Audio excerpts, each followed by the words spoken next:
নমস্কার বন্ধুরা, আজকেও দিনটা শুরু করলাম চা আর বিস্কুট দিয়ে, মিষ্টি মিষ্টি বিস্কুট দিয়ে। বিস্কুটটা খেতে খুব সুন্দর, সন্দেশ বিস্কুট, উপরে আবার টুটি ফুটি দেওয়া। তো চা খাওয়ার পর মেয়েকে আজকে টিফিন করে দিয়েছি, কারণ আজকে সোমবার দিন আমি ভেজ খাই, নিরামিষ খাই। আর মেয়েকেও বলেছি, মেয়েও খায় মোটামুটি আমার সাথে। তো সেই জন্য মেয়েকে আমি সকালবেলা একটু রুটি তরকারি করে দিলাম, টিফিন বক্স ওকে দিয়ে দিলাম, করে টিফিনে দিয়ে দিলাম, যাতে ও টিফিনে খেয়ে নিতে পারে, ক্যান্টিনে আজকে খাবে না। তো করার পর ও চলে গেল, ওকে দিয়ে দিলাম, ও চলে গেল হচ্ছে কলেজ।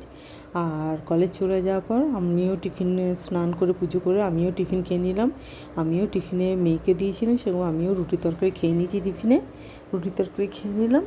আর এখানে তরকারি করেছিলাম ছোলা, নিরামিষ, যার আজকে সোমবার তো নিরামিষ ছোলা আলুর তরকারিটা রুটি করেছিলাম। করার পর দুপুরে পেটটা খুব ভরা ছিল বলে দুপুরবেলা করেছিলাম একটুখানি খিচুড়ি, আর তার সাথে একটু বেগুন ভাজা, আলু ভাজা, পাঁপড় ভাজা, একটুখানি আচার নিয়েছিলাম। আর সন্ধ্যেবেলা এরকম চাউমিন বানিয়েছিলাম। চাউমিন খেয়ে আজকে দিনটা এইভাবেই শেষ করলাম। টাটা।